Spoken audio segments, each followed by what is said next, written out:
This is Truly Independent, a show that demystifies the indie film journey by documenting the process of releasing independent films in theaters. Each week, Garrett Batty and I, Darren Smith, will update you on our journey, bringing guests to share their insights into the process and answer your questions. On today's episode, we have Marshall and Michelle Moore joining us. They are the co-founders of the Zion's Film Festival, and Michelle is running the PR for our movies. So we get to have a wide-ranging conversation with them about film festivals and PR. This is Truly Independent, episode 12. All right, welcome, everybody. We have another episode today. Oh my gosh, Garrett, how's it going? Good, Darren. It's good to be here, and I look forward to this each week. How are you? I'm great. This week, though, has been off. Like, every day has been off because we're recording this on a Wednesday. We normally record on a Tuesday. My Monday, I was wrapped up in a family funeral, which was sad, but also joyful and beautiful. And so it feels like Monday, but also to Wednesday. It's weird. I'm in a weird spot, but that's okay. How are you? Glad you're with us, Darren, and wishing you the best. And certainly that's probably not a fun way to spend a Monday, but glad you're here. Yeah, thank you. Oh, all right, man. Good. Yeah, we need to get started. We have some amazing guests lined up, but before we do that, we want to do our box office review, and then we have an announcement regarding Faith of Angels, which we're excited to show you. So should we look at box office? We should. And then I actually watched an indie movie this week too. So I feel very accomplished. Done your homework. I did. You want to talk about that real quick? Yeah. I watched a great movie called The Beast. It was a French movie starring Léa Seydoux, and I forget the name of the other guy, but like cerebral, makes you think, multiple timelines, kind of flashbacks, flash forwards. It's about a couple that falls in love at 3 different time periods. And they're like, anyway, I don't want to explain the movie to people. They can go onto the internet and watch it. But I was really impressed. It was at times like, how are they going to end this movie? And then they ended it brilliantly. It was so good. I was very pleased with it. And it was just a great little indie. How about you? Watch anything in the last week? Nothing indie. No, we did a family reunion out in Colorado, right. And so I was engaged in other activities. But yeah, we'll have to check out The Beast. The Beast. Okay. But yeah, let's look at box office, because holy cow, as we're recording this is we're looking at the weekend, July 26th through 28. We do need to shout out number 1, Deadpool and Wolverine, pulling in over $211 million on 4,200 screens. I know we don't, we're usually focused on celebrating the indies that are making the top 10, but that's a massive summer blockbuster, the highest opening for an R-rated film, one of Disney's highest openings ever, kind of reinvigorating the Marvel brand. So it did a lot of heavy lifting, and I haven't seen it yet. I'm excited to go see it because I love those movies, but wow. Everybody 2 months ago was gloom and doom in the box office, and now where are those people? It doesn't matter. They can shift. They shift their opinions with the wind. So sure, that's why we don't listen to them. Yeah, no, they're headlines, and they get clicks to say, oh, everything's gloomy and box office is dead. Just as much as the headline of Deadpool makes $50,000 per screen average is going to get clicks. So. It's awesome. What a weekend. Scroll down, though. What it does is it creates a vacuum and opens up an opportunity, again, for an independent film to be released on a few screens and break into the top 10. This week, it is number 10, Rayon, Rayan. I'm unfamiliar with the movie, but it's in the top 10, so people are writing up about it. It played on 133 screens and grossed $453,000. Which is the lowest that I've seen for breaking into the top 10.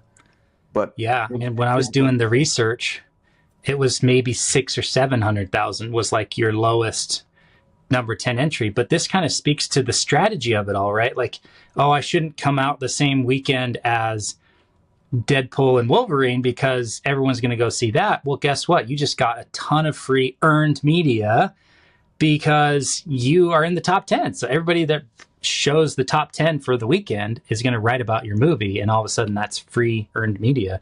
So way to go. Cool and strategy, honestly, to release the same week. Honestly, their per screen average is $3,400, which is not a bad number at all. It's what the number, I mean, that's a very high per screen average for it's the fourth highest for the week. You know, you had 50,000 with Deadpool and Wolverine. Twisters did 8,300. Despicable Me 4, 4,000. Inside Out 2, 2,700.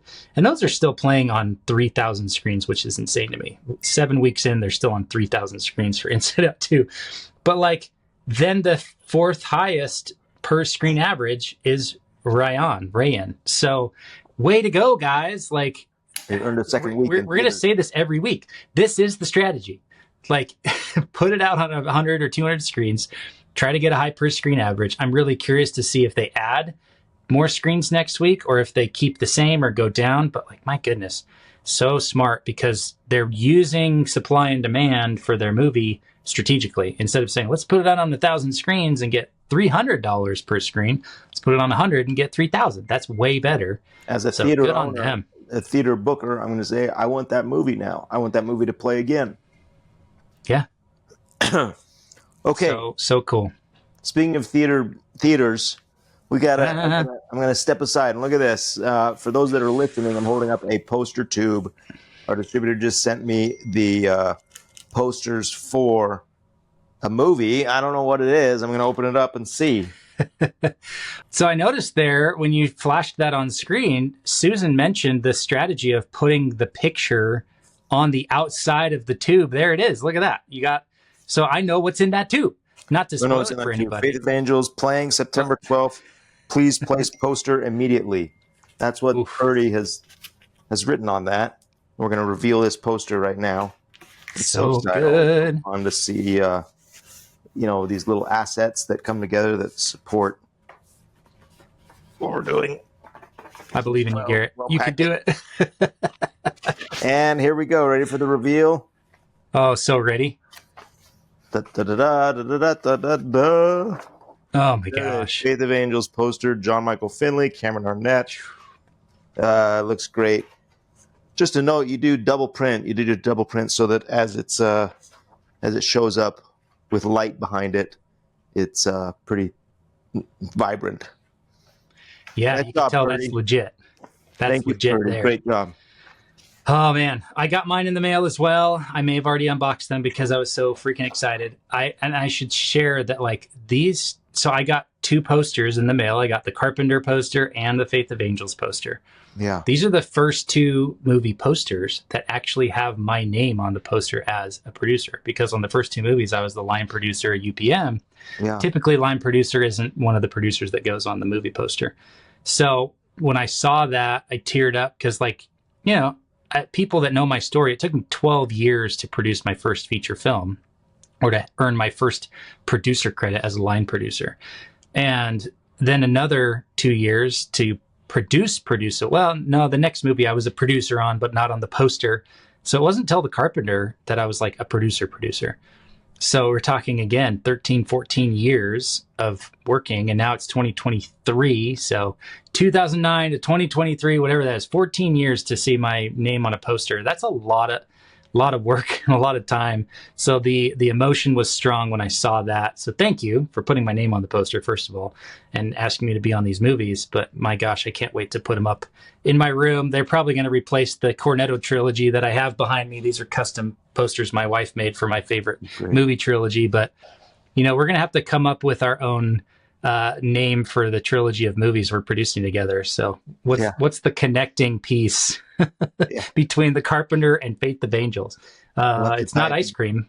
We'll have to tie it together with the third one, whatever the third one is. Yeah. Cool. Awesome. Okay. Very cool. Yeah, let's get to our guest. Amazing. Can't wait. We have Marshall and Michelle Moore joining us today. They're going to introduce themselves, but my gosh, I'm so excited to speak with them. I love talking to them in general, so I can't wait to have them here on the podcast. Let's get into it. Hey, indie filmmakers and movie lovers. This show is sponsored by Purdy Distribution. Since 2011, they've been bringing incredible independent films to theaters, like Garrett Batty's The Saratov Approach, T.C. Christensen's Love Kennedy, and McLean Nelson's Once I Was a Beehive. They've worked with top-notch directors like Mitch Davis and Mark Goodman, specializing in family, faith-based, and funny films. This year alone, they've released hits with JK Studios like Go West and Villains Inc., and have even branched out internationally with films shot in South Africa and Japan. Purdy Distribution works closely with indie filmmakers, designing personalized distribution plans, whether it's a theatrical release or straight to streaming on platforms like Amazon, iTunes, Google, and more. If you have a PG or PG-13 film ready for the world, think about reaching out to Purdy Distribution. They're approachable and knowledgeable, ready to help you visualize your film's distribution. Even if your film isn't fully polished, they can offer valuable guidance. Plus, if you need that crucial distribution piece for investor packages, Purdy Distribution can provide a letter of intent to distribute, helping you secure funding without locking you into a contract. Mark your calendars for Purdy Distribution's upcoming releases: Tokyo Cowboy on August 30th, the digital release of Thabo and the Rhino Case on September 1st, Faith of Angels in theaters on September 12th, Villains Inc. on Amazon and iTunes on October 1st, and The Carpenter on November 1st. To stay updated on these releases and more, sign up for their newsletter at purdydistribution.com. That's P-U-R-D-I-E distribution.com. Now, back to the show. Just gonna kind of go right in as if we already introed you, and now we're here. Garrett, do you have a preference on who kicks off on this one? Ooh, nice shirt. Yeah, I can do that. I'll right. start. Ready? Yeah. All right. Hey, there they are. Michelle and Marshall Moore, the power couple. How are you guys? Good. Fabulous. You guys are the power couple. I'll take it. Thank you. That's going on a t-shirt. So nice of you to be here today. Thank you so much for taking a few minutes and chatting with us about building an audience with independent film. Mm-hmm. We haven't given an intro yet for those that don't know you. Can you give us an introduction? Well, sure. I'll start. My name is Marshall Morris, my wife, Michelle. We are the co-owners and co-directors of the Zion's Indie Film Fest. And, we've been doing that the last few years. We took over a festival that was already in existence and we rebranded it. And, it's been a journey for us. It's been a learning experience for us because my background was film production. Working as a location manager, and then also working for the state of Utah at the Utah Film Commission. So taking some of those skills, putting them together, we thought, this might be a good opportunity, a little later in life to do something for the film community and to give back to all the talented people that are in this state. And I think I would just add to, so my background where Marshall's is, location work and production work. He's also the former director of the Utah Film Commission. And my background is more in the marketing and PR side. And so when we were looking at the festival, and we've attended many of them, and, here locally in Utah, like Sundance Film Festival is a big festival. And we've been to that multiple times. We've hosted events there in collaboration with the Utah Film Commission when you were there. So I had a taste of film festivals. And, with my background in PR for different independent films and running premieres, I just thought, well, shoot, the festival is just one big premiere day after day. And I got this, we can do this. So we probably jumped in it a little with some naivety, but we've learned so much through the process and excited to talk to you guys about that too today. Yeah. Well, however I think that there's years and years of experience that you brought to the festival and you've just done such an incredible job of continuing and growing Zion's Indie Film Fest into something that is really a destination place for filmmakers, from my perspective. Well, we appreciate you bringing films to us and also the service that you give to us as well, and the support through the years as a board member and other things that you've allowed us to feel, connected to an industry that we love. What as a filmmaker, and one of the things that we're doing with our podcast, Truly Independent, is trying to help filmmakers, independent filmmakers, really see the wide variety of options there are and tools and needs that they need to do in order to release a film. And film festivals, for me, have been a significant part of releasing my films. Let's just talk about that a little bit. What is the purpose of a film festival in an independent filmmaker getting their film into, out there? I think if I was to sum it up on what is the purpose of a film festival, the number one objective I feel that all filmmakers should be having on the top of their list is to connect. The film festival circuit is probably the best place, outside of something like AFM or NRB, different places where there's conferences going on where there's a lot of different distributors. But a film festival gives you that chance to connect with other filmmakers, which could then lead to additional projects that you could be brought onto or a collaboration with them. It lets you connect with audiences so you can see how people are going to react to your film, the good and the bad and the ugly, all of it. And then also with distributors. And that's one of the things I think our mission with ZIF is to, connect those filmmakers, audiences, and distributors. And look, who doesn't want to see their film on a big screen, right? We all can see it on a computer screen, but the festival allows you the opportunity to have that film seen in front of a large audience on a big screen. And what I've learned in doing this is something that I never knew before, that there seems to be some sort of a mystique about filmmakers from audiences. Audiences feel like the filmmakers are over here and the audiences are over here. Well, the festival is meant to bring the audiences and the filmmakers together. And that's why I love the Q&A sessions after the films, because it humanizes the element of making a film. It gives you, opportunity to hear the struggle that it takes to make an independent film. And that's what the festival is all about. It's the Zion's Indie Film Fest. It's a very independent film festival. And I love it when the audiences get together with the filmmakers and the actors, and that mystique kind of blends together. You still want it a little bit as a filmmaker, but at the same time, you want audiences to step into that world and understand what it takes. So it's not just the audiences are here and the filmmakers are over here.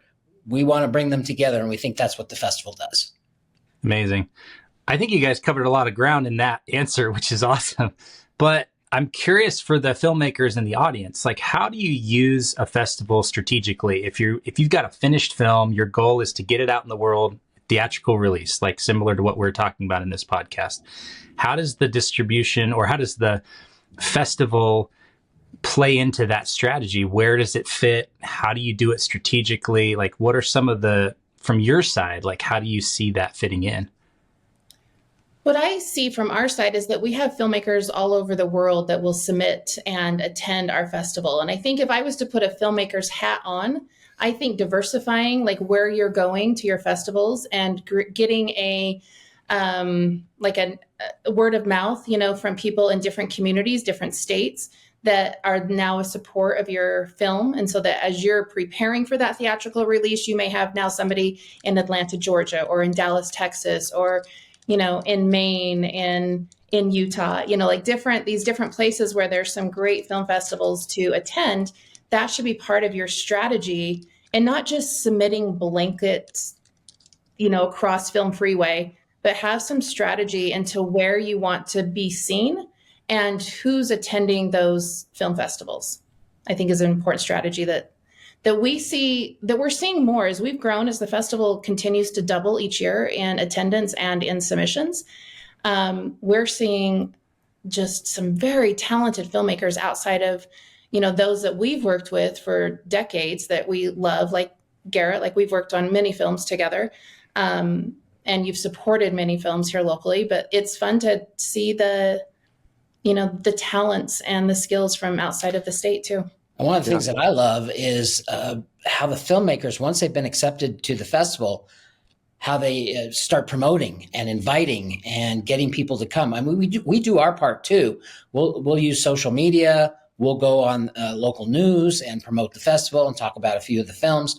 But one of the great things is once a film's been accepted to the festival, you can run wild with the invites to the screening. That would include, distributors, potential, people who would take that film and put it into a format to show later. So I think that there's plenty of opportunities once the film is accepted in the festival to broadcast it out to the world, and we work in partnership with the filmmakers to get the word out.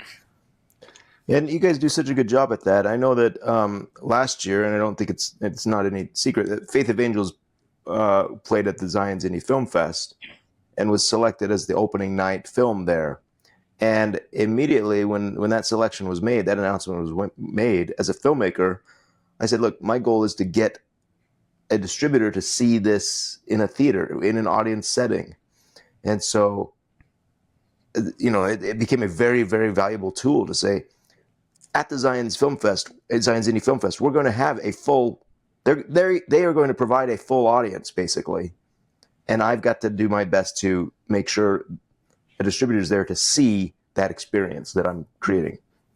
And we really created a full experience with that by having the cast there, John Michael Finley coming in from out of town, Cameron Arnett coming in. I mean, that's the kind of experience that we want everybody to have, is, to put your best foot forward in the festival environment. And as you guys know, but the audience might not know, is that we had basically 2 full theaters on opening night. We had to add a second screening, and that's our hope for every opening night and every screening, really. Sure. Yeah. Or, it resulted in conversations with distributors. So the festival was just this essential tool in getting this film out there. And Faith of Angels isn't the only film that you've seen that happen with. I mean, it seems that each year there are films in theaters that premiered or debuted at Zion's Indie Film Fest. Can you talk about those? Yeah, and I think that's a great question, and it's strategic also. Like, we've had our first year in operating it, our opening night film was Waterman, which is the story of Duke Quannamoku. It's an amazing documentary by Isaac Halasima, and it performed incredibly well at ZIFF. It received the Audience Choice Award, the best documentary, and then we have a special award that's kind of like Best of Fest, and that's the Zion Spirit Award, which Faith of Angels won last year as well. So it's the one that we feel like recognizes best our mission as a festival. But that opening night, as I've talked to the directors of that film, it helped just propel them into their theatrical distribution marketing strategy, because it already had, a huge word of mouth screening. You had visual assets, that you could use in marketing your film. You had testimonials that you could use from audience reactions. And so, yeah, we like to try to partner with filmmakers in being an asset to their marketing plan. Yeah. Well, I was listening to all this, and I remember when we had Purdy on, I think it was episode 4, they were talking about how, as a distributor, they were coming in and they liked seeing how the filmmakers were presenting their films. If they had posters created, if they had any marketing around it, if they were pushing it out there, like, how did they see the marketing in their film? And that gave them kind of an insight into, oh, these are going to be good people to work with. I like their approach. I like the way they're positioning this movie. But I do want to dive in a little deeper on that. You said it was strategic about the distributors there. You mentioned things like AFM and NRB. Like, you've got markets and you've got festivals, and sometimes those are two different things. It almost feels like the Zion's Indie Film Fest is becoming a bit of a market. You had Tokyo Cowboy and Faith of Angels this year picked up by Purdy Distribution. I don't know about other distribution deals, but I know you had a handful of distributors there. So were those invited by the filmmakers, or are you doing some strategic stuff on your end to say, ooh, I know these distributors are going to want to see these films? And it's the latter. So we definitely have a list of different distributors that have reached out to us, or that we're aware of, because we work with them in different facets of our everyday business. And so we had Bridgestone Media was there. We had Living Scriptures was there. We had Candlelight Media came in. We had Cohen Distribution was there as well. So, and you had representatives from Angel Studios as well. Yeah, Angel Studios was there as well, and took some great meetings with some of our filmmakers, some of our out-of-state filmmakers. And Angel Studios is one of our sponsors as well, and they did a great job of welcoming our out-of-state filmmakers, and even did a couple tours of their studio for these filmmakers. So yeah, like we're super appreciative of all the collaboration that we have with our sponsors. But to answer your question, Darren, that's just going to continue to grow. And not that we want the festival to turn into a market, but that we want filmmakers to know, hey, ZIFF will bring audiences, and they will bring distributors and very talented filmmakers. So we feel like that's kind of the trifecta of having a good experience. So how do you balance that? Because at some point, if you keep kind of increasing the status of the festival, right? Does it ever become too exclusive for some of the first-time filmmakers or some of the newer filmmakers that are coming in? Like, how do you balance that? Because I know you guys still own the festival. You're planning 2025. So, like, where do you go from here? But how do you maintain that sense of we're here to champion the little guy as well? Well, you have to stay to your core mission, and that's what it is. I mean, the word indie in Zion's indie truly means that. And indie is any budget size and any type of filmmaker that, submits to the festival, gets accepted into the film festival, no matter how, large their budget is, what their crew size is, what camera they used, it doesn't really matter. It's about supporting content. It's about supporting talent. It's about moving that forward and getting it out into the marketplace. But it all starts with the platform that is the Zion's Indie Film Fest. And what we want to do there is create an overall experience, right? The market is certainly part of it, but we also want people to feel when they come there that they're in a place where creativity is thriving, that they feel comfortable, that there's, a sense of community. All that is important to us. But at the end of the day, you're right. It's all about what happens after the festival. Where does it go from there? Nice. Yeah. So a takeaway for me hearing you guys talk about the festival is like, how many people were at Zion's Indie Film Fest this year? Did you cross 10,000 this year? We did cross 10,000. Yeah. I mean, that's massive, right? So you have 10,000 filmmakers and film lovers in one place in 1 week. And a lot of the questions we get from filmmakers are like, how do you connect with directors? How do you connect with distributors? How do you connect with producers? They're all there. Like, go to the place. You are doing all the heavy lifting for us. We can just get a ticket and show up. And then it's really your opportunity to capitalize on it and go, okay, who's here? What kind of value can I give to the people there? And how will that value help move my project forward? It's a pretty direct path, I think. So it's very cool. Look, and not only are we screening movies, we have 2 full days of panels and discussions, educational opportunities, and the table reads. The table reads have actually led to, films being done in the future based on those table reads. So we're going to continue to do that as we move forward. Yeah, it really is. You guys have created such a valuable tool from a filmmaker's perspective to say, hey, I can, go to any day of the festival and any point of progress that my film is in, I can either attend a screening or go to a panel or, submit for a table read. So whatever stage I'm in, there's beneficial information that's being shared, or meet with distributors. I mean, that was one of the highlights of last year, was sitting with various distributors after screening a film to 900 people, and having those discussions. Yeah. And we'll continue to do, we have a filmmaker lounge that we put a lot of effort and time into to create those opportunities for those intimate conversations, and discussions about your film specific, so that it doesn't, sometimes as the festival grows and it's super crowded, we've attended Sundance.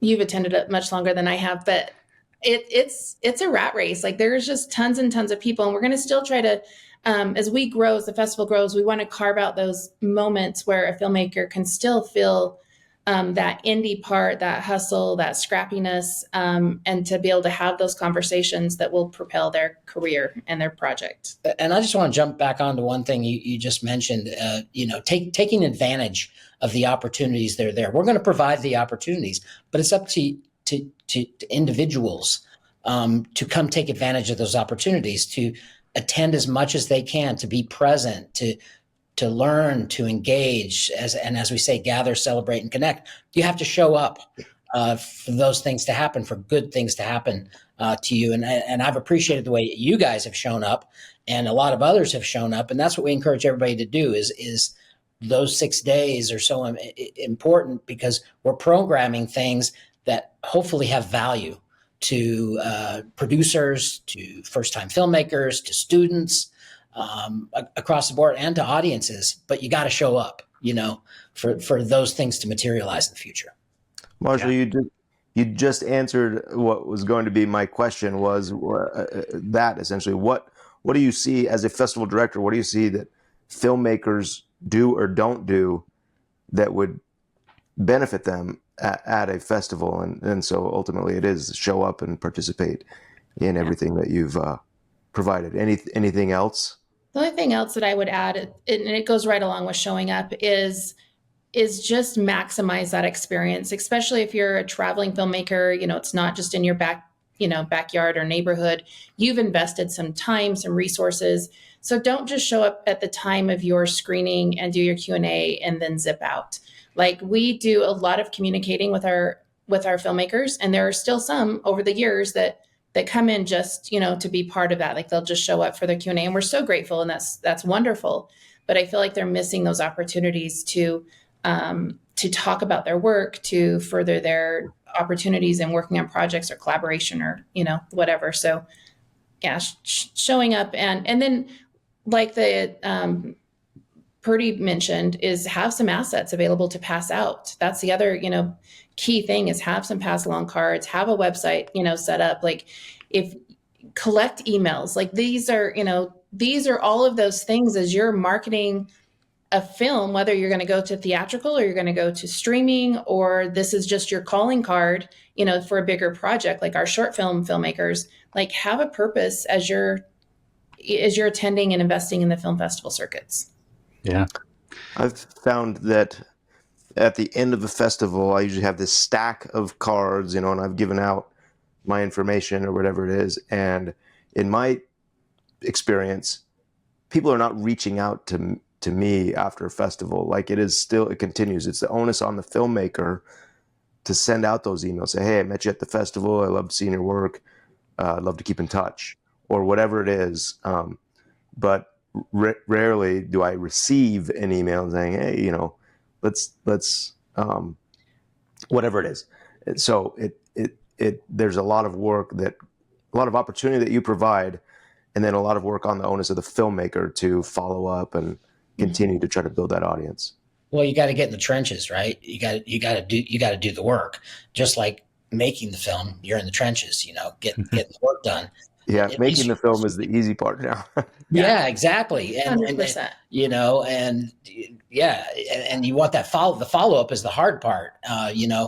That is all about connecting and digging in and finding the right people to talk to post-festival. But if you just sit back and hold your hand out and wait for people to fill your hand up, that's not really going to happen in most cases. Sometimes it does. But sure. But yeah, if you have everybody's going to come running to you if you've got something really fantastic. But the reality of it is, as a filmmaker, you have to be the one continually to push your project, your passion, because it's yours. You own it. It's your baby. Yeah, perfectly said. All right, I want to use this next question to transition us into a conversation about PR, because we have Michelle here and you have 15 years of PR experience. So how about this? Zion's Indie Film Fest 2025, we do a live taping of Truly Independent. Bring it on. How about that? I would love it. And I'll even book your guests for you. How's that? I'll Boom. Yeah. So is that PR, Michelle, or like, what is PR? Like, some of us don't even know what that is and how it plays into the marketing strategy of a film's release, but we should be clear here. Michelle, you're working with us on Faith of Angels. You're helping with PR, or running PR, I should say. So what is it? Well, there's a lot of, I mean, a PR is a team. That you have to have a team, to run PR. And it can mean many different things. So I've played for the last 15 years, I've played in the stadium of earned media. And there's also social media that is part of, PR and getting the awareness out. There's paid media, which is, your billboards and your radio advertisements and, print, all those type of things. So where I've kind of carved out a niche in what I've done with independent films, and here even I would just say regionally. So I work really closely with our local media in Utah, Arizona, Idaho, and some in California. And that's kind of just what I've been able to carve out with the independent filmmakers that I've worked with. But I've also been on other teams that have a theatrical, nationwide release. Like I've worked with Angel Studios and Pure Flix and Samuel Goldwyn Films on, some different things over the career. So I think that as you look at PR and as you try to dissect those different elements, you've got to know that there's these different categories as well. And, even taking my experience in PR, and using that for the festival has been, a great asset with all the industry experience that I've had over the years. And then also, in all the other workings that I have with different filmmakers and streamers in being able to promote that, those media opportunities for whichever project that I'm assigned on. Michelle, I think that's how we first started working together. Is you were doing PR on one of my early films. Yes, I think Freetown was the one that I first came in on. I was not in the industry when Saratov was released, which I really wish I could have been a part of that project because that was an amazing film of yours. But yeah, we first met that way. There really wasn't. So my background was actually in publishing. So I worked for different publishers and did PR, worked with book review editors and all that. And when Marshall and I, we're a blended family. So we've been married for 12 years now. But when he was a legend and still is in my book in the film industry here locally and has an incredible filmography, but there wasn't really anyone else doing local PR for filmmakers. And Utah has an incredible resource of directors and producers that, are making amazing content. So I, about 15 years ago, pivoted and, started reaching out to movie critics instead of book reviewers and was able to, I love a pitch. Just like as filmmakers, you're pitching your investors or you're pitching your audience or you're pitching whatever. I love to pitch. And that's just, those relationships and those connections, I think are what has helped us with the festival and, what helps us with my relationships and our relationships with the filmmakers.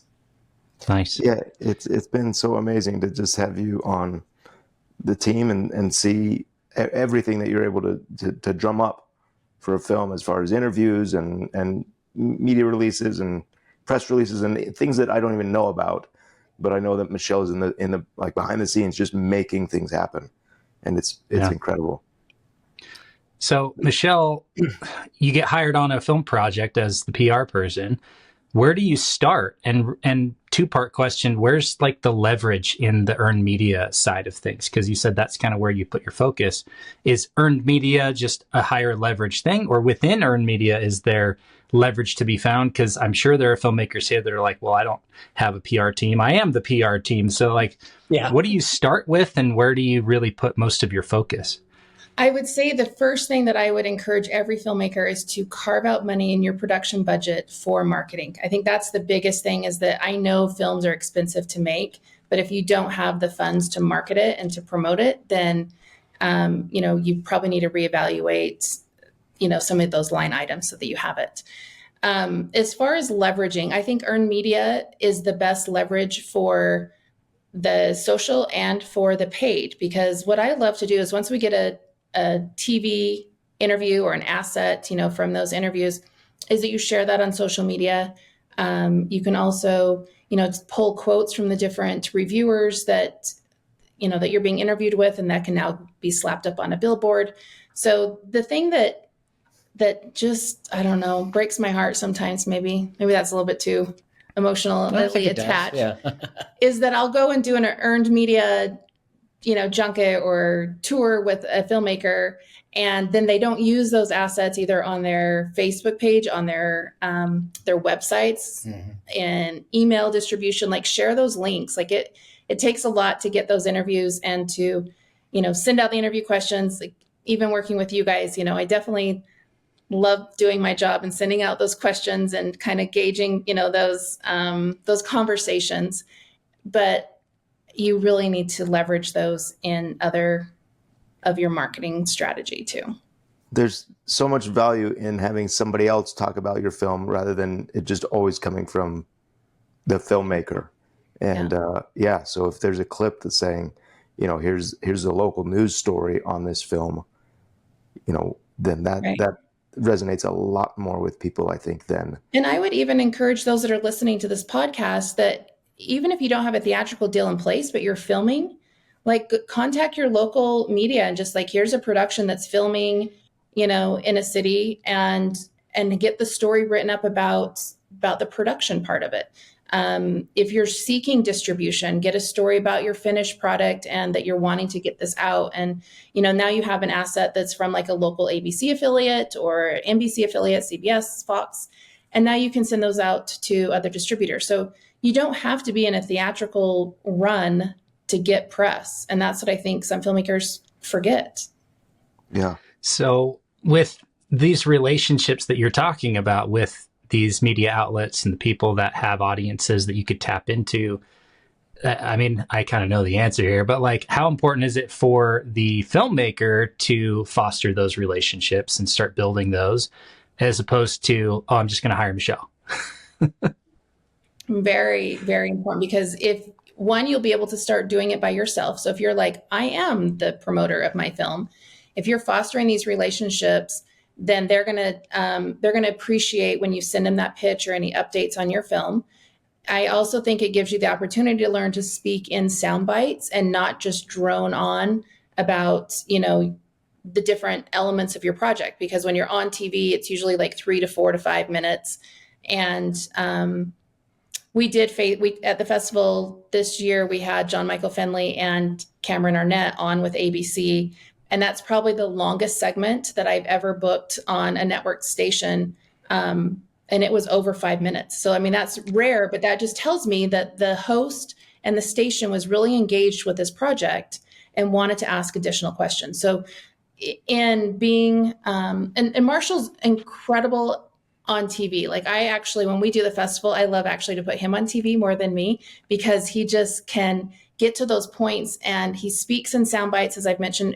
And basically, for those that are listening, a sound bite is a condensed version of your talking point, so that you're getting it across quickly and articulately, so that they know what's going on. Marshall, you are a pro at that. Having done interviews with you by my side or interviewing you, you always have these immediate, just very clearly communicated sound bites. Well, thank you. But 12 years of training. Yeah, it doesn't come easy. It's like when I was a kid, going to get a haircut was like a big traumatic experience, and it's like the build up to the haircut was like, oh my gosh, I can't do this. I don't want to get my haircut. Same thing with going on TV. The build up to it is like, I don't want to do this. I don't want to. And then when you're sitting there, it's like, okay, we got to do this. And, here we go. So you just got to do it.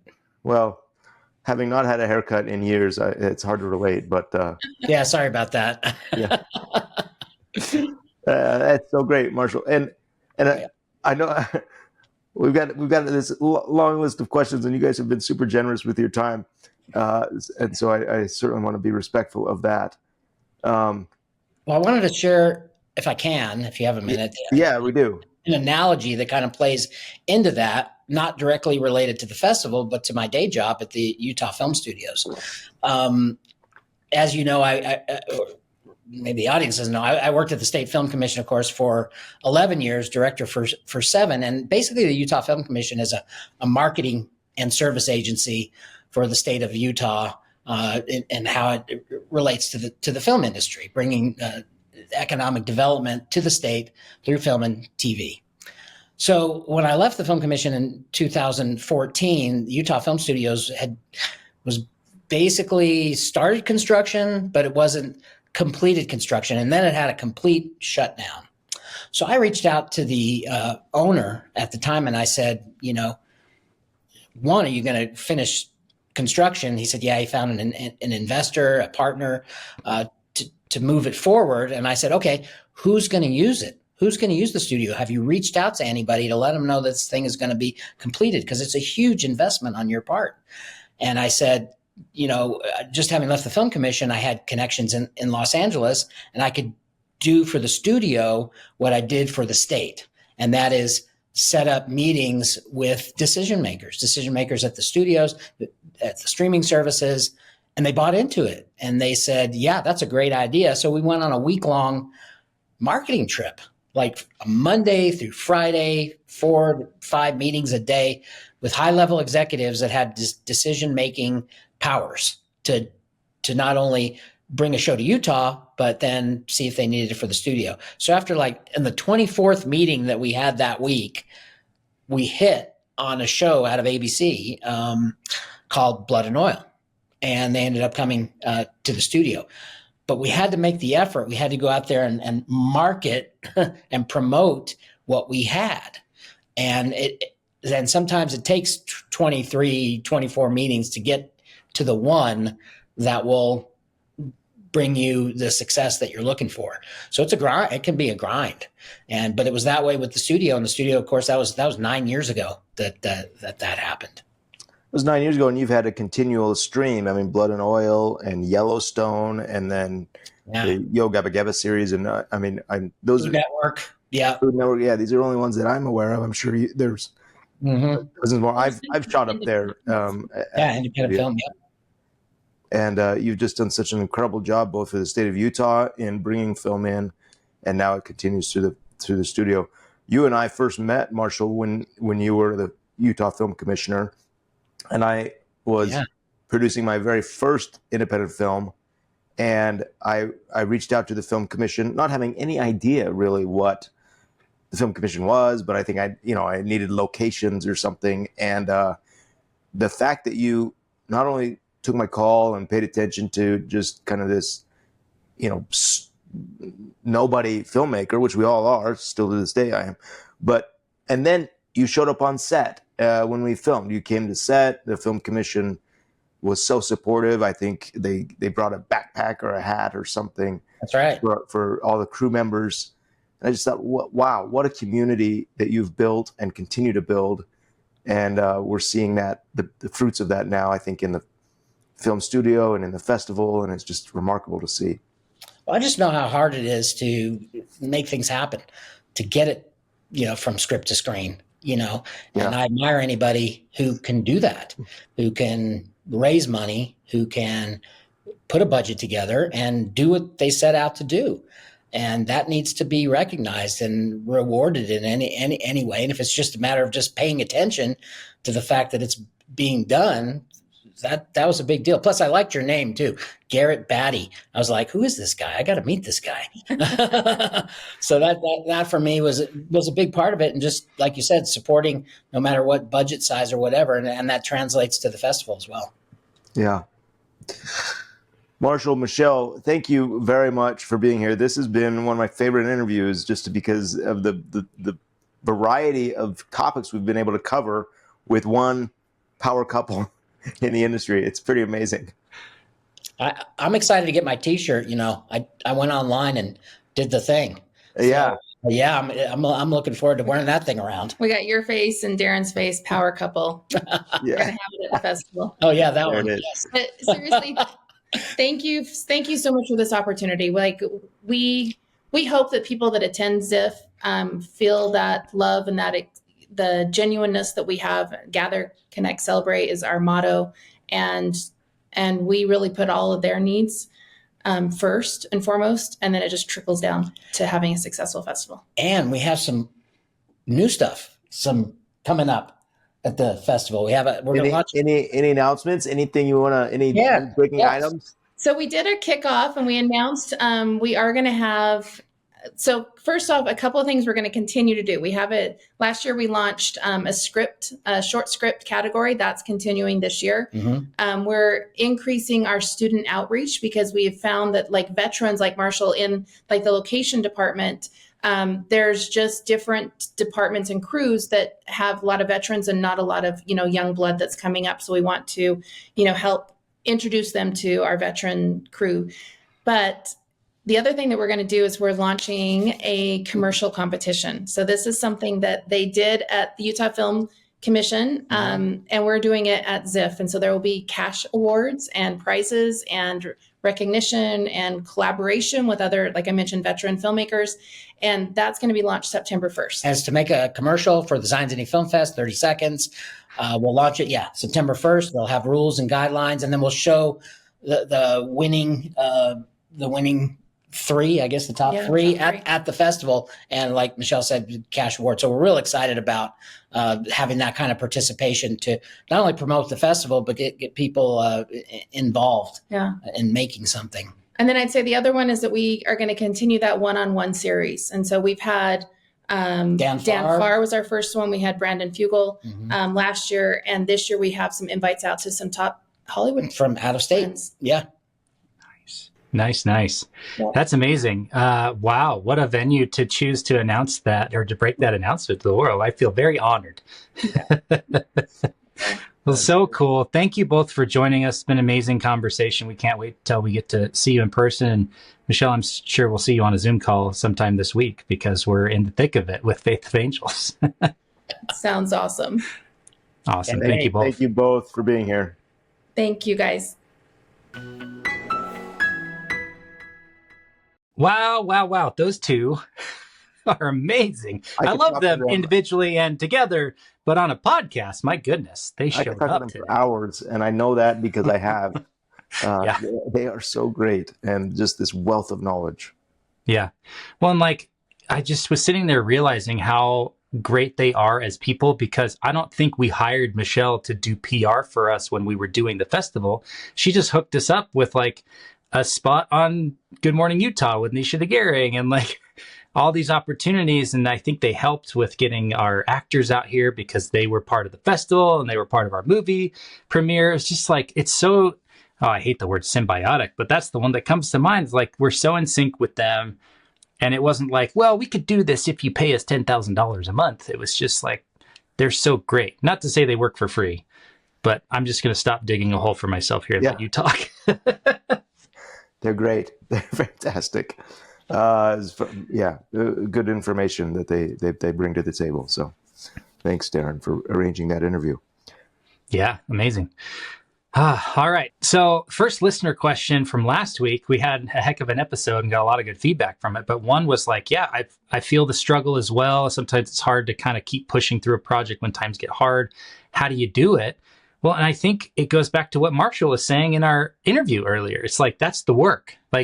It's just kind of expanding your mindset to include every aspect of the job of being a filmmaker, not just the film production, not just the fun part of running a camera or directing the movie or writing the movie. It's if you want to see this through the end, if you want a theatrical release and have a profitable movie, you got to take ownership for all that stuff. And when you take ownership and take responsibility, it kind of just reinvigorates you and says, okay, well, no one else is going to do it. So do I want the outcome? And do I want it more than the current, pain that I'm experiencing? Yes, I do. And then you can reset and you can keep working. But practically, sometimes you do need to step away from your computer and take a walk or go kiss your spouse or hang out with your kids for a little bit and feel better so that you can come at it with a better mindset. But yeah, it's not all sunshine and rainbows. But it is most of the time. It's amazing. We get to make up stuff and then turn it into movies with friends for a living. That's amazing. Yeah, you're right on. And it's a great question. And one, I should probably listen to the answer more than give an answer, because I definitely relate to those in the trench moments that you're just going, why am I doing this? There's got to be an easier way to make a living or to tell a story or whatever it is. That is good perspective to step back and think there are worse things to be doing than making films for a living. That's a pretty neat experience and neat opportunity. So That's a good reminder. Yeah. I didn't mean to be a downer on that question, but it's a great. It was a vulnerable episode last week, so it's been neat to see the response and people saying, keep going. Yeah. Okay, so Darren, we've covered box office. We've spoken with Michelle and Marshall. We've unboxed the poster for Faith of Angels, and things are just right around the corner for the open. So exciting times for sure. There's a lot of moving pieces and a lot of moving people, and it's just so fun to be a part of it and to see it all happening and to be able to contribute in some small way. So thanks, man. This is fun. Great episode today, and see you next week, dude. Okay, thanks everyone. Thank you for listening to this episode of Truly Independent. To join us on the journey, be notified of screenings, and ask us questions about today's episode, head over to 3coinpro.com/podcast and put in your name and an email address. If you're a fan of the show, please leave us a review on your favorite podcast app and be sure to share this with a friend. Thanks for listening, and we'll see you next week. Our intro and outro music is Election Time by Kjartan Abel.